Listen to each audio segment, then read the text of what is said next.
ధ్యానం గురించి చాలామందికి ఉన్న ఒక పెద్ద అపోహను ఈరోజు క్లియర్ చేసుకుందాం.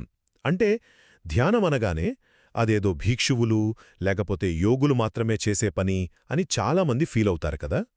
కాని నిజానికి అలా అనుకోవడం వల్ల మనం ఒక చాలా ప్రాక్టికల్ టూల్ను మిస్ అవుతున్నాం.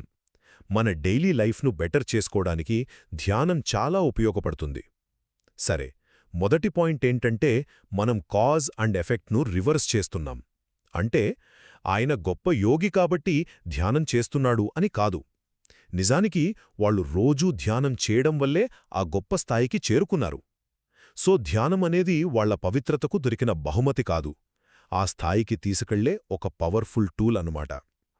రెండవది, ధ్యానానికి 3 పిల్లర్స్ ఉన్నాయి: నైతికత, ఏకాగ్రత, వివేకం. ఇవి ఒకదాని తర్వాత ఒకటి రావు, అన్నీ ఒకేసారి పెరుగుతాయి. అంటే ముందు నేను నైతికంగా పర్ఫెక్ట్ అయ్యాకే ధ్యానం చేస్తా అని వెయిట్ చేయడం కరెక్ట్ కాదు. ఎందుకంటే ఆ నైతికతకు అవసరమైన సెల్ఫ్ కంట్రోల్ కూడా మనకు ధ్యానం ద్వారానే వస్తుంది. ఇక చివడిగా, ధ్యానం అంటే ఏదో సూపర్ పవర్స్ కోసం కాదు. ఇది సింపుల్గా మనకు మనమే అడ్డు తప్పుకోవడం లాంటిది. మన లాజిక్ను కాసేపు సైలెంట్ చేసినప్పుడు మన లోపల నుంచి ఒక క్రియేటివ్ సొల్యూషన్ వస్తుంది. ఎంతటి కష్టమైన సమస్యకైనా సరే ఒక్కసారిగా ఆహా అనిపిస్తుంది. సో ధ్యానమనేది ఎవరో కొందరికోసం కాదు, అది మనందరి జీవితానికి ఉపయోగపడే ఒక ప్రాక్టికల్ స్కిల్.